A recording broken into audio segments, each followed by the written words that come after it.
Tadi itu kita punya job order itu setiap tahun jarang kita bisa penuhi.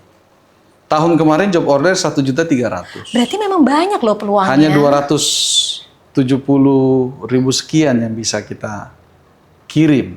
Tahun ini 1.500.000. Kalau film, dulu kita sama aktivis itu kan kadang kita bisa jadi aktor film Hollywood kan, penuh action, atau jadi film drama Korea yang penuh dengan lika-liku dramanya, ceritanya gitu ya.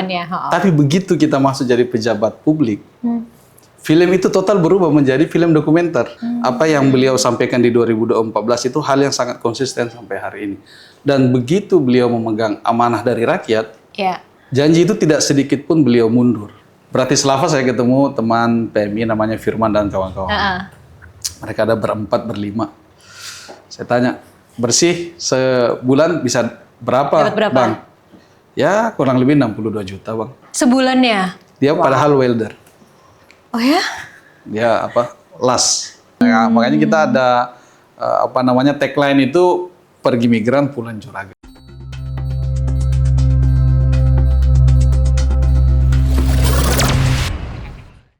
Halo, ketemu lagi di podcast Penjaga Harapan. Kali ini bersama saya Diana Dwika. Aristotle pernah berkata bahwa hope is a waking dream. Artinya, harapan itu adalah mimpi yang bisa dijadikan kenyataan. Dan pastinya senang sekali karena di podcast ini kita bisa membawa sosok-sosok sang penjaga harapan bangsa.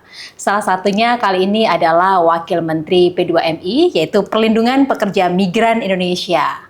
Bang atau Bapak nih? Abang aja. Oke, Bang Zulfikar Tawala ya. Siap, Mbak Diana. Bang Wamen deh kalau Bang Wamen, boleh. Kalau katanya kalau di kantor sering dipanggilnya Kak ya? Karena dari Sulawesi Selatan. Kak, ya biasa dipanggil Kak, biasa dipanggil Mas. Karena Mas untuk Wamen. bisa menjaga kedekatan sama staff gitu ya, sama masyarakat. Soalnya kalau udah deket itu biasanya lebih enak untuk ngobrol, menyerap aspirasi gitu ya. Salah satu citra kabinet yang dari usia muda itu memang diharapkan dia lebih egaliter kali ya di kantor itu. Ya berusaha berbaur dengan para pegawai kita seperti itu. Dan yang mungkin harapan terbesar dari Bapak Presiden Prabowo itu kita bisa membawa satu kebiasaan yang yang dalam tanda kutip itu tidak seperti birokrasi lama, kan selalu begitu biasanya. Seperti itu. Bahkan kalau abang ini meskipun punya plat RI 1 jarang dipakai nih katanya ya. Kita itu RI 27. Kenapa jarang dipakai? Ya kalau pas ada tugas aja ya. Tapi ingin merasakan negara, juga vibe macyarakatnya gimana sih, macetnya betul. Kayak gimana gitu ya berarti ya. Iya betul.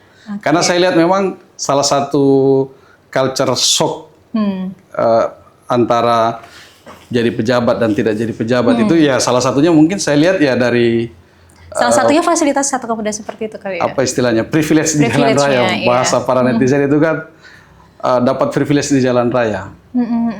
Dan ya kalau kayak kami yang basicnya aktivis kan naik kendaraan umum udah biasa, menghitung dari dari kantor atau dari rumah ke tempat acara itu sudah harus perhitungannya sudah harus tepat. Ini baru ada nih ya wakil menteri yang masih hitung-hitungan kena macet atau enggak ya.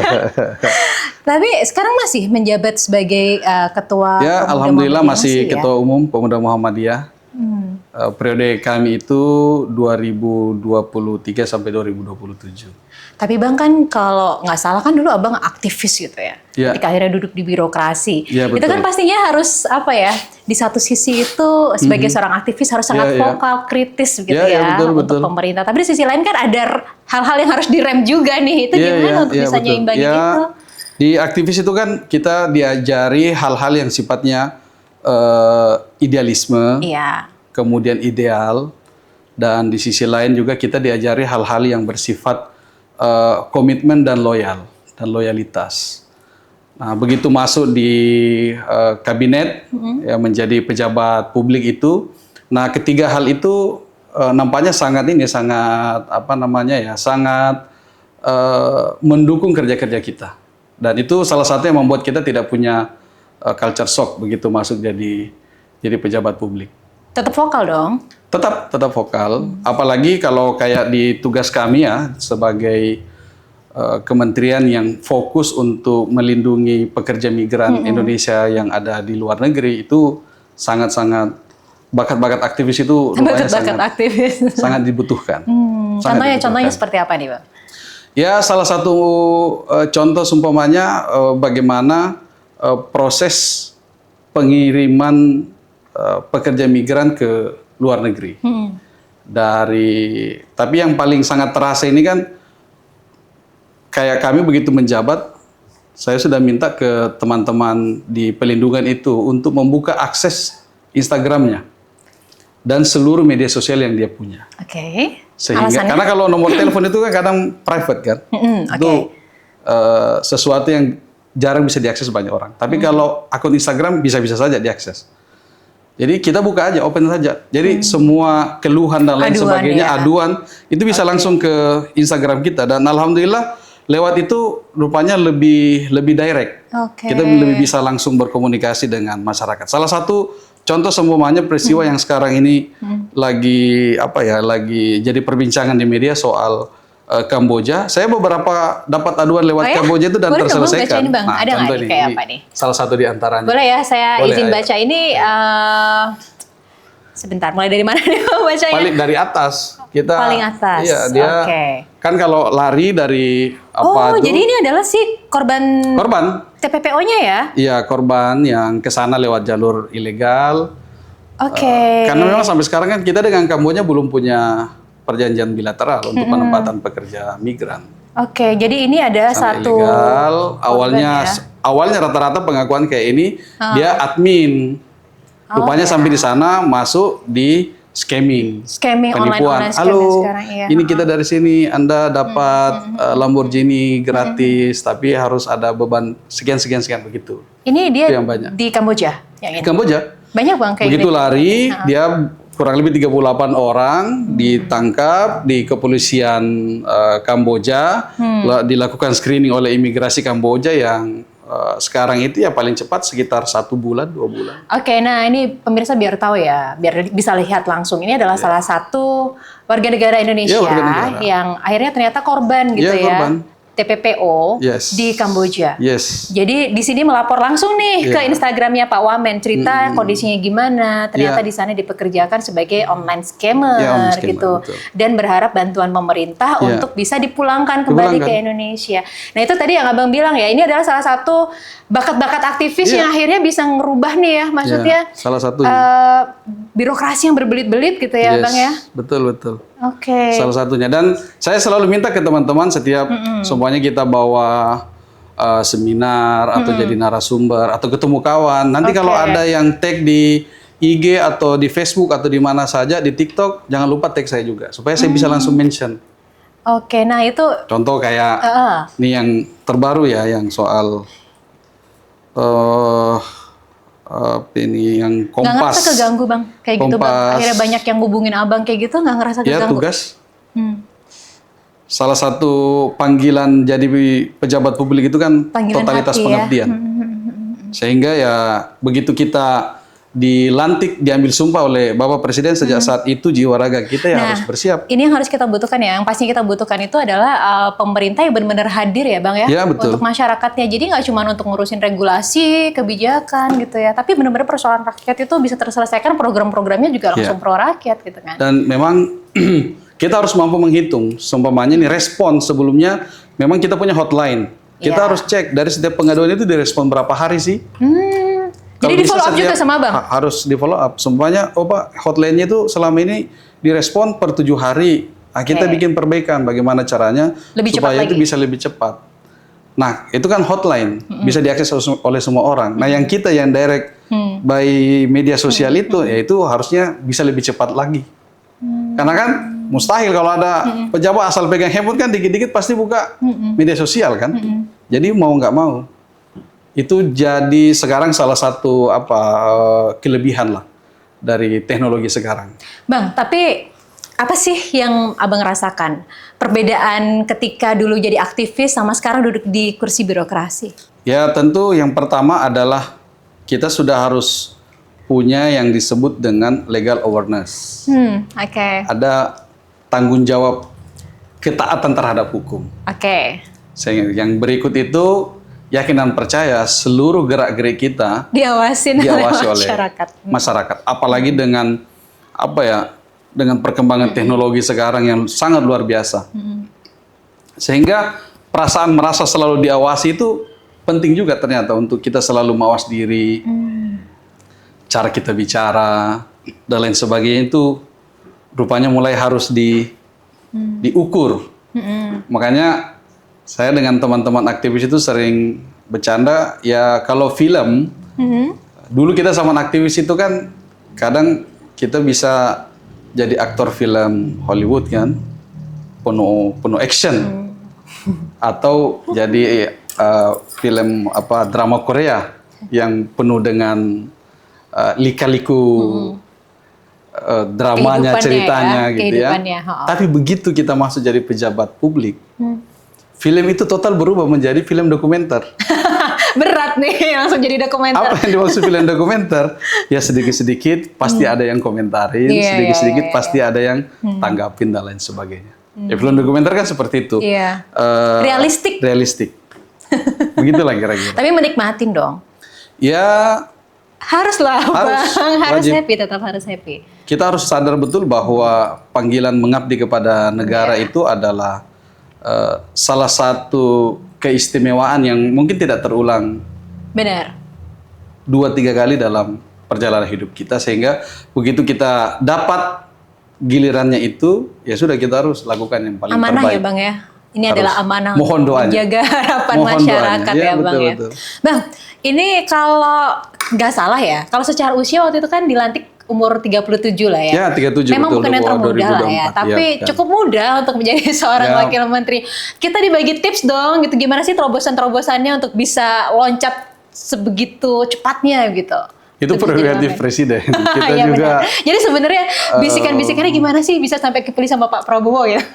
Ya, kemarin kita bantu beliau pada saat proses road to RI 1 gitu ya. Dan yang berikut ya ada banyak hal lah dengan Pak Presiden itu ya. Kesamaan. Yeah. Bagaimana beliau sangat-sangat berpihak kepada masyarakat kecil. Keberpihakan itu hal yang tidak pernah berubah dari sejak awal beliau ingin menyatakan maju, bukan baru 2024 kemarin, tapi 2009 iya, 2014 Jadi Bang udah kenal Pak Prabowo udah lama banget. Iya, betul, kita menjadi pengagum beliau kan pasti sudah sejak lama. Pasti sejak lama. Nah, yang terhitung 2014 lah. 2014 itu saya terhitung 4 tahun lah di Jakarta. Waktu itu beliau berpasangan dengan Pak Hatta Rajasa yang Ketua Umum PAN, yang kita tahu juga ya tidak bisa dipisahkan dari Muhammadiyah lah, kira-kira begitu. Akhirnya ya bersama teman-teman lah kita waktu itu mendukung beliau, dan apa yang beliau sampaikan di 2014 itu hal yang sangat konsisten sampai hari ini. Dan begitu beliau memegang amanah dari rakyat, janji itu tidak sedikit pun beliau mundur. Beliau pegang teguh, dan secara kesatria beliau dengan segenap kekuatan yang beliau punyai sekarang itu berusaha untuk mewujudkan dalam tempo yang sesingkat-singkatnya. Menarik ya Bang, karena biasanya stereotip ya zaman dulu begitu ya. Kalau misalkan mau jadi di jabatan sampai menteri, wakil menteri itu biasanya orang-orang yang udah dalam tanda kutip senior secara umur lah ya gitu. Tapi sekarang kan banyak yang anak-anak muda ternyata terobosannya itu malah kenceng-kenceng, bagus-bagus nih program-programnya gitu. Artinya ini Abang adalah salah satu sosok yang inspiratif banget ya buat anak-anak muda gitu. Kami salah satu hal yang saya anggap hadiah dalam kehidupan saya beraktivis itu karena 1, 2, 3 kali sempat berdiskusi langsung dengan Bapak Presiden. Dan di situ saya lihat bagaimana antusiasme beliau terhadap ide-ide yang dikemukakan oleh anak muda. Dan itu sangat tidak berjarak, karena kan kalau kita di tempat beliau dulu di Kemenhan itu kan di meja bundar beliau itu. Dan ada satu yang tidak pernah terlupa setiap pertemuan itu pasti ada ngasih buku dan ada pesan-pesan lah yang dikasih ke kita. Oh, jadi selain ada sign-nya itu ada pesan-pesan ada pesan-pesan yang Pak Prabowo selalu tulis. Salah satunya apa tuh? Ingat nggak? Banyak ya Bang ya? Iya. Banyak ya. Iya. Tapi salah satu yang tidak pernah luput dari pembicaraan itu, ya jangan pernah lelah untuk berbakti kepada Ibu Pertiwi. Itu pesan yang disampaikan ke Abang. Ini sekarang kan tugas Abang sebagai Wakil Menteri di kementerian yang baru ya Bang ya? Iya betul. Ini pastinya ada tantangan tersendiri nih Bang. Dari badan langsung jadi kementerian gitu ya Bang ya? Sebenarnya bisa diceritain tugasnya itu kayak gimana sih Bang? Di P2MI Kalau ini? dari awal tugas dari Bapak Presiden itu arahannya dua. Apa nih? Apa itu? Jangan lagi ada eksploitasi di sektor pengiriman pekerja migran Indonesia. Dan yang kedua, bagaimana pekerja migran ini itu menjadi instrumen economic growth. Oke. Jadi dia tidak dipandang lagi sebagai liability. Karena pekerja migran itu dia adalah citra negara di luar negeri. Iya. Nah, sehingga hal yang paling konkret yang beliau minta itu harus segera mempercepat peningkatan kompetensi. Jadi kan sekarang ini pekerja kita itu 80%-nya domestic worker. Oke. Yang skill worker itu sekitar 20%. Oh, cuma 20% yang skill worker-nya? Iya.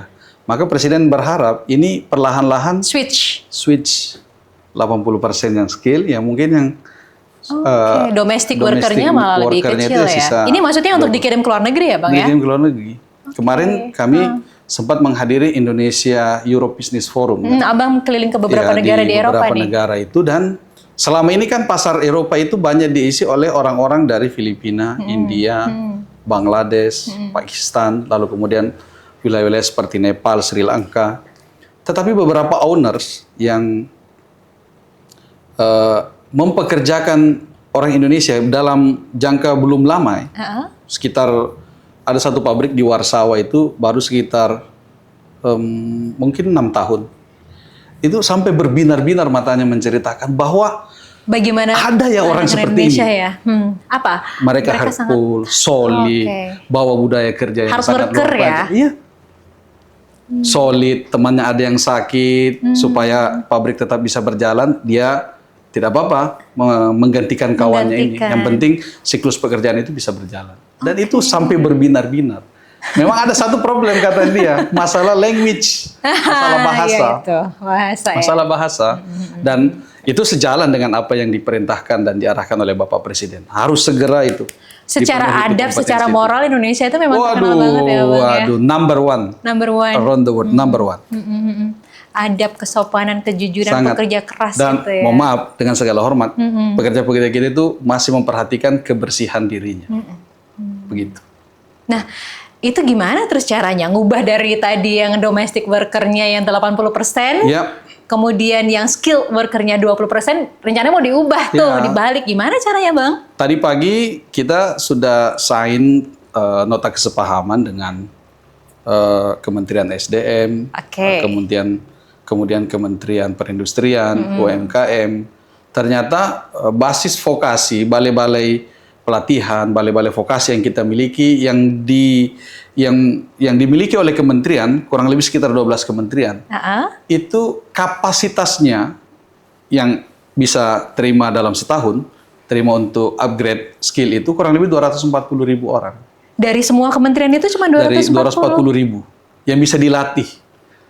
Sementara job order kita memang setiap tahun kemarin saja, job order kita itu sekitar 1.300.000. Wah, itu masih banyak gapnya, masih jauh banget. Masih sangat jauh banget. Tapi itu data yang sudah sangat luar biasa yang kita punya hari ini. Makanya kita giat nih melakukan komunikasi lintas sektoral. Sekarang kan pemerintahan Bapak Presiden Prabowo Subianto ya di Kabinet Merah Putih itu kan sangat kuat dengan kesan soliditasnya. Dan juga kolaborasi. Dan kolaborasinya. Dan alhamdulillah semua membuka diri. Kita punya program Migran Center. Itu disambut oleh berbagai kampus lewat Kementerian Dikti-Saintek. Kita berharap ada pelatihan, sekarang ini sudah berjalan. Alhamdulillah balai-balai diklat industri milik Kemenperen itu terbuka lebar untuk kita. BLK yang dimiliki oleh Kementerian Tenaga Kerja itu semuanya termaksimalkan dengan luar biasa. Lalu yang berikut seumpamanya kita minta ada kurikulum plus. Kurikulum plus apa itu? Seumpamanya nih, kalau pasar Eropa itu selalu mempersyaratkan S1. Oh, oke. Nah, sementara kalau kita mulai narik yang S1 ini, rata-rata jawabannya, biasanya nih jawabannya, Pak, kami butuh pekerjaan, jangan disuruh belajar lagi. Nah, untuk itu, kita berharap nih, yang tahun depan nih, yang sekarang sudah mau selesai kuliah, kalau memang ada keinginan ke luar negeri, ikut kelas-kelas khusus. Penyiapan bahasa. Yang mau ke Jepang, ikut bahasa Jepang sampai dapat sertifikat N4. Itu kurang lebih 4 sampai 5 bulan kursusnya. Yang mau ke Eropa, yang mau ke Amerika, yang mau ke, jangan salah, Timur Tengah sekarang itu persyaratannya bahasa Inggris.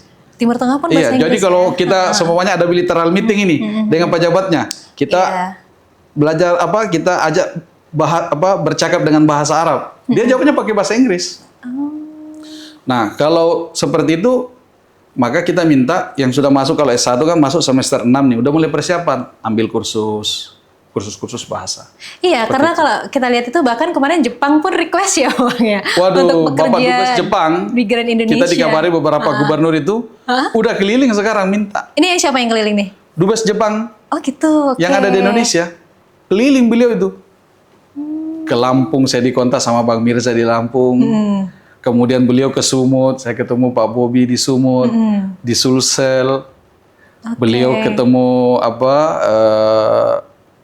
Gubernur Jawa Barat, Gubernur Jawa Timur. Itu request langsung ya Dan dari bukan Jepang. hanya duta besarnya, prefekturnya, provinsi-provinsinya juga datang.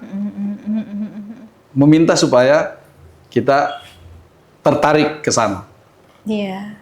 Seperti itu. Jerman pun juga loh Bang. Jerman sudah aging. Sudah ya. Sudah aging, sehingga untuk mempertahankan pertumbuhan ekonominya, volume ekonominya mau nggak mau, dia butuh tenaga-tenaga terampil, termasuk produktif. Indonesia juga loh. Memang sangat. Kita kan punya GIZ, salah satu NGO dari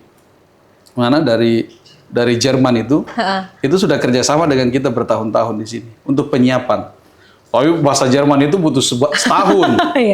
Butuh setahun. Tapi luar biasa. Semua pekerja kita yang bisa berangkat ke Jerman, kita ada skema namanya government to government, G2G. Itu semua angkat jempol 2. Kenapa Bang? Ya, negaranya oke, secara pendapatan juga kesejahteraan. Sangat bagus. Bratislava saya ketemu teman PMI namanya Firman dan kawan-kawan. Mereka ada berempat, 5. Saya tanya, bersih sebulan bisa berapa, Bang? Ya, kurang lebih 62 juta, Bang. Sebulannya? Dia padahal welder. Oh ya? Dia las. Kerja di situ, di sektor welder itu, di industri. Jadi ya, sangat luar biasa. Oke. Sebenarnya peluangnya banyak. Gitu sangat banyak. Tapi sayangnya banyak yang akhirnya kena iming-iming itu, akhirnya tempuh jalan pintas kan, Bang. Akhirnya ya udah gimana caranya untuk bisa ke sana gitu kan, tanpa harus pelatihan ini, tanpa harus membekali dengan ini regulasinya seperti apa, perlindungannya seperti apa, akhirnya jalan pintas gitu kan. Karena memang begini, Mbak Diana, salah satu hal ketakutan terbesar di dunia itu kan kemiskinan. Iya. Makanya orang-orang miskin itu biasanya punya keberanian.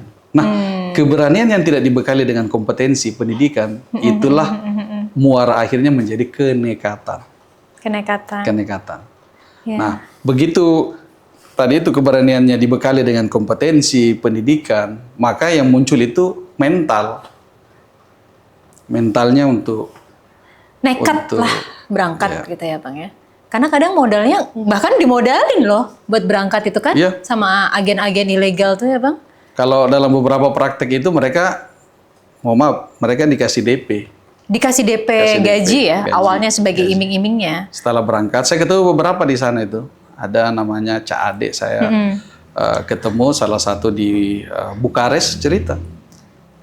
Nah, setelah dapat jalur yang bagus, akhirnya dia melegalkan diri. Itu juga sangat terkait dengan bagaimana kan ayah keluarga asuh para pekerja migran kita kalau sudah di luar negeri itu adalah KBRI. Iya. Makanya para bapak-bapak duta besar kita itu His Excellency itu adalah ayah asuh dari para pekerja migran kita. Maka hubungan, komunikasi, koordinasi dengan kawan-kawan di Kementerian Luar Negeri itu selalu kami jaga. Harus dijaga ya representasinya pemerintah yang di sini ya Bang ya di sana. Nah, padahal sebenarnya ya kalau saya kemarin sempat ngeliat kan websitenya P2MI. Di situ tuh udah ada loh prosedurnya itu harus kayak gimana. Bahkan nggak cuma prosedur, itu untuk peluang-peluang kayak kalau sekarang itu di Amerika ya Bang ya, itu juga lagi butuh tenaga kerja, itu ada pengumumannya dibutuhkan berapa banyak tenaga kerjanya di negara apa semuanya juga sudah ada loh sebenarnya. Kita punya Cisco P2MI untuk sistem informasi dan komputerisasi kita, bisa dilihat di situ. Iya, banyak perusahaan-perusahaannya pun bisa dilihat di sana bagaimana. Makanya kalau ada yang legal, terjamin, terlindungi, kenapa harus cari yang berbahaya gitu ya Bang ya? Tapi sebenarnya celahnya itu di mana sih Bang? Kok sampai kalau nggak salah kan kemarin juga salah satu keberhasilan pemerintah ya bisa memulangkan 400 banyak loh Bang. 400 ini yang TPPO ya? Itu di Kamboja, itu baru Kamboja atau Asia Tenggara gitu ya? Myanmar. Ya, itu hasil komunikasi kawan-kawan dari Kemenlu. Nah, itu artinya kok bisa banyak banget orang yang akhirnya. Kan kalau di Asia Tenggara ini kan kita praktis tidak ada visa. Iya. Nah, jadi dapatnya kunjungan wisata itu 3 bulan. Nah, biasanya praktiknya itu per 3 bulan datang lagi dia cap, per 3 bulan datang lagi dia cap. Itu kalau di Asia Tenggara. Di beberapa negara itu ya yang memang kita punya perjanjian visa on arrival, itu juga begitu. Oke. Dia ke sana sebagai turis, cari pekerjaan, sudah setelah itu nyari cara lo supaya bisa bertahan. Di Belanda saya ketemu dengan salah satu PMI kita yang bahasanya di sana lebih keren lagi karena dia sebut UNDOC. Apa itu? Undocumented. Saya bilang jangan ini lagi Bang, jangan dipercanggih lagi bahasanya Bang. Udah kalau kita di dalam negeri itu udah sepakat ilegal. Nah, katanya kalau soal manusia di Jepang ini di Belanda itu kan agak tinggi standarisasi human rights. Makanya dia minta undocumented. Nah, sama dia ke sana visa wisata lalu kemudian ya sudah setelah itu cari peluang dapat. Lanjut. Itu yang bernasib baik. Ya. Yang nggak bernasib baik juga banyak banget sangat ya, banyak. Sangat banyak. Sekarang itu biasanya jadi online scamming. Kalau prediksi dari Bank Dunia itu ya hampir, kalau total sekarang di Cisco kita itu di database kita 5.400.000 kan. Itulah yang mendatangkan devisa kurang lebih 253 triliun tahun 2024. Sampai tengah tahun ini kurang lebih sekitar 150-an triliun. Data dari Bank Indonesia, remitansi yang masuk ke Indonesia. Dan itu masuk langsung menggerakkan ekonomi di akar rumput. Dia langsung transfer ke keluarganya kan. Itulah yang dipakai keluarganya untuk kebutuhan sehari-hari, bayar listrik, itu kan bayar kebutuhan sekolah mungkin, dan lain sebagainya. Iya, memang pekerja migran Indonesia ini kan memang salah satu sumber pendapatan devisa terbesar di negara ini ya Bang ya. Tapi kalau untuk bisa meminimalisir hal-hal yang seperti itu tadi ya Bang, kan kita juga tahu nih kalau nggak salah P2MI itu sering lagi ke sekolah-sekolah juga ya Bang, kalau nggak salah. Betul. SMA, SMK ya. Betul. Ngapain sih Bang? Tadi itu kita ingin menyiapkan ada namanya kurikulum plus. Jadi kita berharap sudah ada kelas-kelas migran itu sejak mereka mau masuk kelas 3. Udah mempersiapkan diri nih. Bahkan mulai dari level SMA itu juga udah disiapin ya. Jadi persiapannya lebih panjang. Tadi itu supaya kita betul-betul bisa sesuai dengan harapan dari Bapak Presiden. Menggeser sehingga yang skill worker itu lebih banyak daripada yang unskill. Oke. Bang, tapi kalau nggak salah di P2M ini kan ada 2 wamen ya Bang ya? Ini beda tugasnya kayak gimana nih Bang? Wamen kita kan ada 4 direktorat.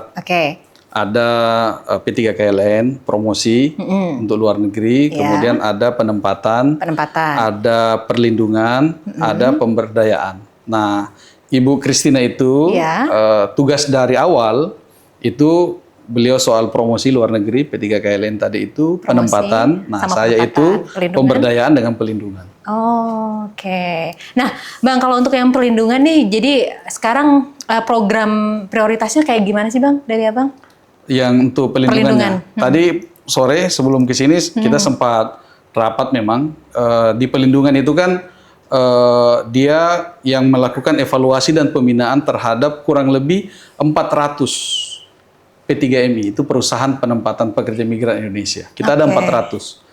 Dari 2024 itu dari 270.000 penempatan kita, 95%-nya itu dilakukan oleh P3MI kita. Nah, ini salah satu tugas kita, melakukan pembinaan, evaluasi, monitoring kerja dari mereka. Karena kalau kita lihat bisnis prosesnya itu kan dimulai dari penerbitan job order dari luar negeri. Itulah diverifikasi oleh atase ketenaga kerjaan yang ada di KBRI setempat. Kalau dia belum punya atase ketenaga kerjaan, biasanya oleh Pak Dubes itu, Pak Duta Besar akan memerintahkan orang-orang tertentu untuk melakukan analisis itu. Cross check dulu gitu ya. Cross check. Agensi, karena kan ada agensi juga kan di luar negeri yang dilaksanakan oleh perusahaan luar negeri sendiri untuk di negaranya. Itu kita lakukan, kemudian kita buat business matching, lalu kita evaluasi prosesnya. Tapi untuk si perlindungan pekerja migran yang di luar negeri ini akhirnya menjadi ranahnya siapa nih Bang? Itu sepenuhnya di kami. Ya. Koordinasi kamilah yang bertugas melakukan koordinasi ke seluruh stakeholder terkait. Kalau yang misalkan, utamanya ke KBRI. Kayak tadi nih Bang, Abang kan juga terima nih ya, maksudnya ada satu aduan lah gitu, misalnya salah satu orang TPPO. Nah ini mungkin juga bisa nih kita umumin, kalau misalkan ada orang-orang yang terjebak seperti itu tuh mereka sebenarnya harus ngapain dan kemana sih Bang? Ya, satu, Direktur Perlindungan WNI itu punya program juga kan? Apa itu? Safe Travel namanya itu. Jadi itu bisa dicek online itu. Panic button-nya ada di situ. Oh, ada panic button di situ. Ada di situ. Kemudian tadi itu bisa lewat media sosial kami. Ke saya seumpamanya kan, media sosial saya di tag atau di DM, pasti kita lakukan respons secepatnya. Saya kirim ke direktur terkait untuk lakukan koordinasi dengan KBRI di mana laporan itu ada. Kendalanya kayak gimana? Karena ini pasti masalah kebijakan sama negara lain. Ya kebijakannya itu adalah proses screening yang lama. Kan biasanya majikan itu kan tahan paspor, tahan dokumen. Dokumen kependudukan mereka tahan, paspornya, terus apanya lagi, KTP-nya ditahan. Nah, proses screeningnya kan pasti di imigrasi negara setempat. Nah itu biasanya butuh waktu, seperti itu. Nah dari proses itulah tugas kami selalu melakukan cross check day to day.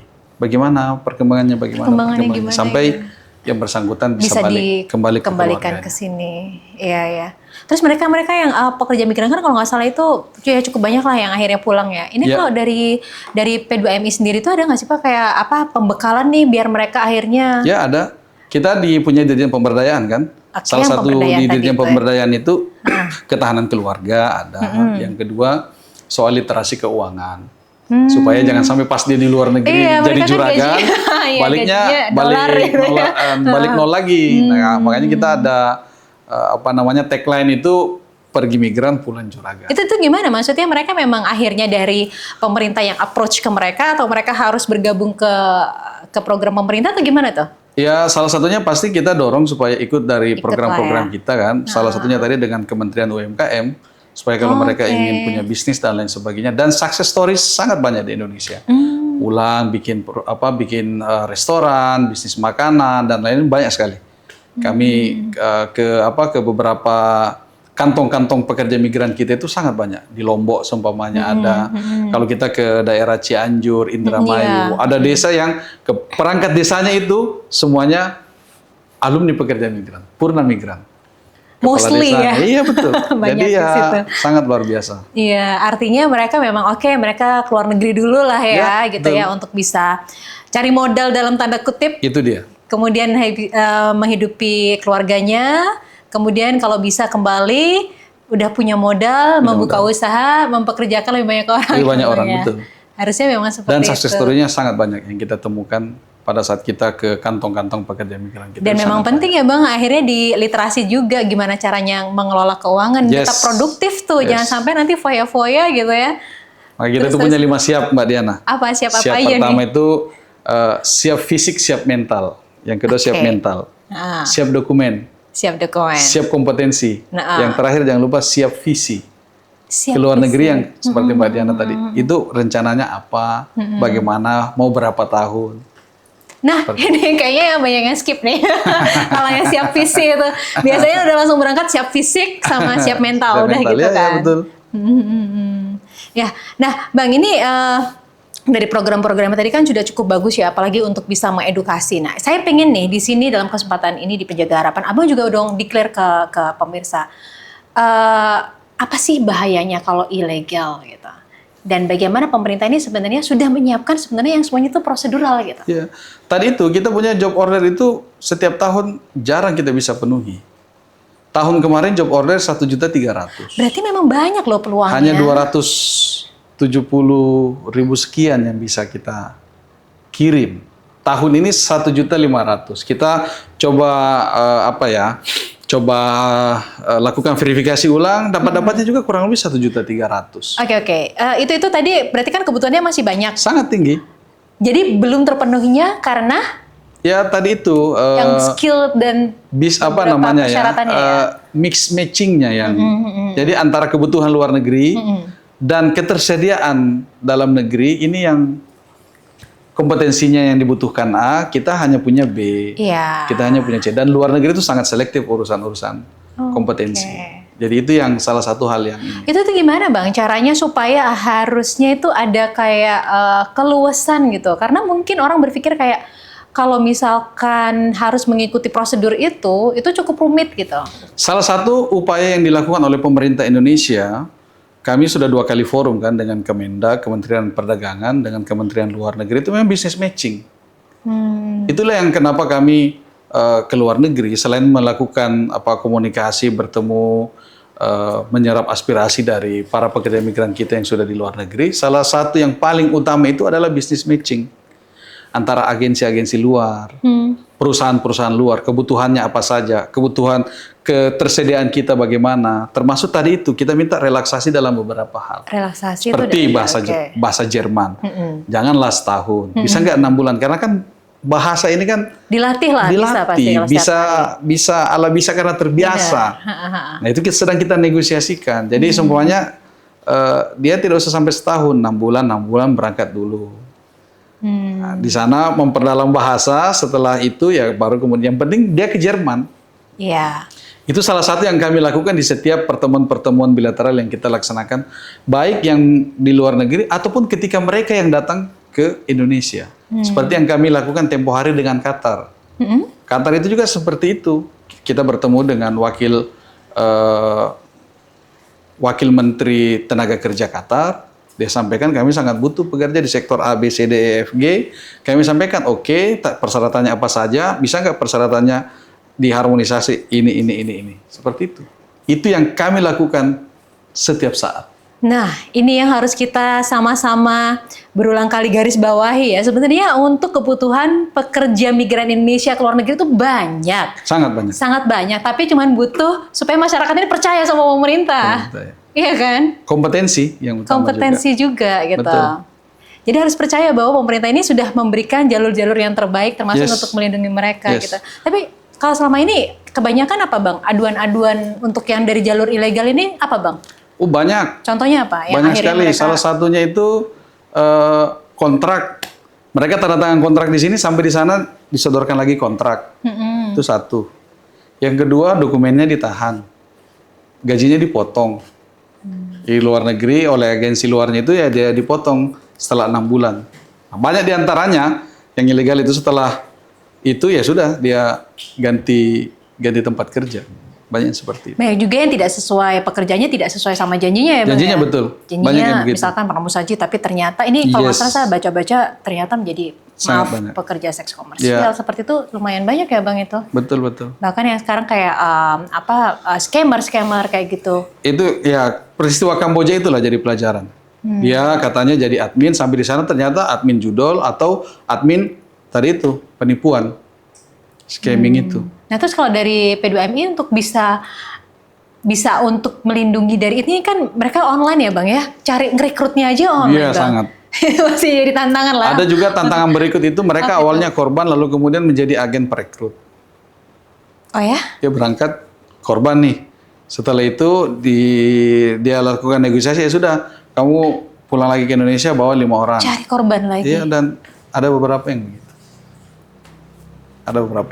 Dan sekarang sedang ditindak oleh pihak kepolisian. Padahal mereka di sana diperlakukan tidak manusiawi loh. Iya betul. Banyak juga yang katanya Bukan dari Indonesia ya, tapi pulang yang akhirnya tidak bernyawa gitu kan beberapa. Banyak, sangat banyak. Oke. Walaupun kalau kita mau maaf ya, kalau dilihat antara yang success story dan yang tidak sukses itu, yang gagal itu, yang success story-nya itu masih lebih banyak. Iya. Mungkin ya 99%. Tapi Bang, kalau sekarang kan ini dengan adanya maksudnya yang dunia digital yang makin marak ini, artinya rekrutnya juga lebih gampang gitu kan. Istilahnya itu kan pasti jadi sekarang ancaman istilah orang kan global village.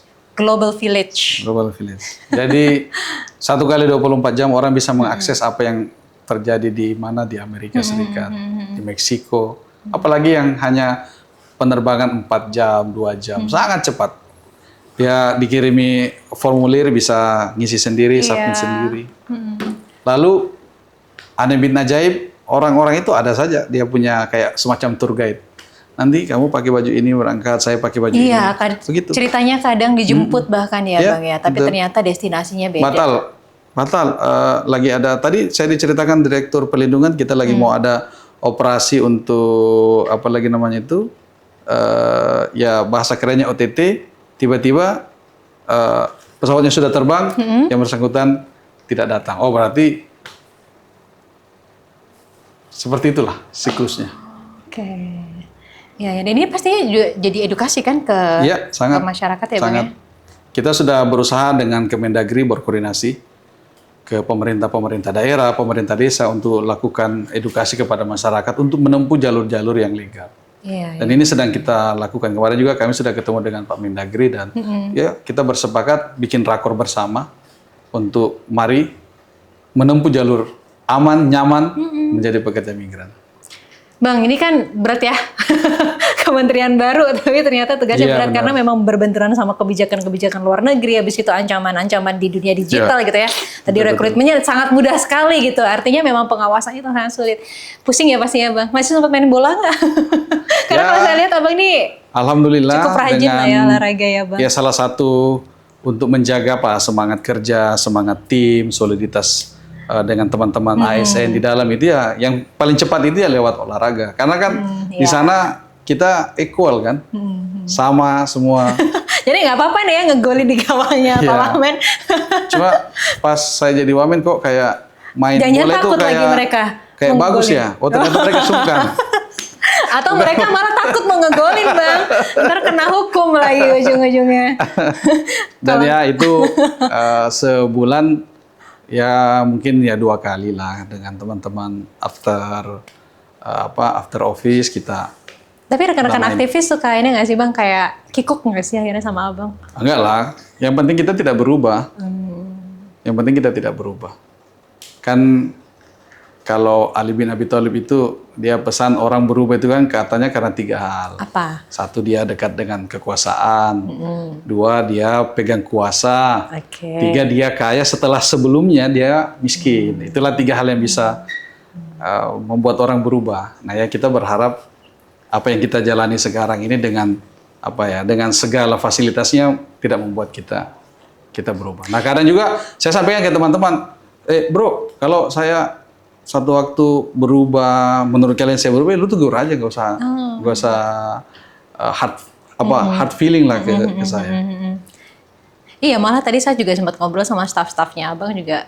Bilangnya kayak gitu kan, wah enak banget kita itu masih sempat makan coto Makassar sih. Bukan mentang-mentang dari Makassar, tapi emang enak banget sih coto Makassar ya. Ya, dalam sepekan itu saya selalu saya selalu memudayakan itu ada makan-makan bareng sekali di kantor. Ngeriung lah ya. Iya, jadi kita ngeriung, panggil dari luar, entah soto, entah coto, yang ringan-ringan. Lalu dia dengan teman-teman staf, tetangga-tetangga ruangan. Iya. Seperti itu. Itu menjaga mental juga untuk tetap waras Bang ini karena memang proyeknya, bebannya, tanggung jawabnya berat ya Bang ya. Dan kadang kalau ngobrol sambil makan itu kan kadang ini. Lebih intimate. Lebih anak-anak bisa lebih terbuka lah. Seperti itu. Iya.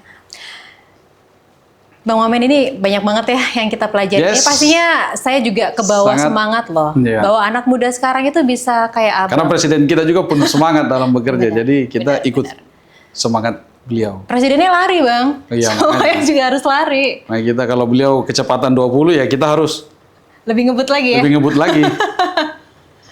Tapi kan yang tadi ya, memang kementerian barunya ini tantangannya cukup berat gitu ya Bang ya. Sangat Berat. Yang pastinya semoga ini berhasil lah Bang ya program-programnya. Artinya ini programnya kan juga sudah digagas dengan baik untuk melindungi masyarakat, mensejahterakan masyarakat. Tadi udah cukup jelas banget. Cuma satu hal aja, masyarakat harus percaya sama pemerintah. Sudah disiapin jalurnya ya Bang ya. Sangat. Ya, Bang Wamen, Wakil Menteri Pelindungan Pekerja Migran Indonesia, Bang Zulfikar Tawala. Terima kasih ya sudah hadir di Penjaga Harapan. Kita nitip harapan kita ya Bang. Siap. Semoga nanti amanah selalu. Amin. Mohon doanya, mohon dukungannya selalu. Ya. Terima kasih ya Bang ya. Terima kasih Mbak Diana. Ya, nah pemirsa, demikian perbincangan kita kali ini yang pastinya ada banyak sekali hal yang kita bisa pelajari ya dari Bang Wamen P2MI ini. Artinya memang anak muda itu ternyata bisa nih melakukan banyak sekali lompatan-lompatan untuk bisa membangun bangsa Indonesia. Yang pasti Bang Wamen sudah menunjukkan di sini, kita juga menunggu nih ya kontribusi dari Anda semuanya. Saya Diana Dwika undur diri, terima kasih sudah menyaksikan podcast Penjaga Harapan kali ini. Kita bertemu di kesempatan yang lain. Sampai jumpa. Bang, thank you ya. Terima kasih Mbak Diana. Terima kasih banyak. Thank you.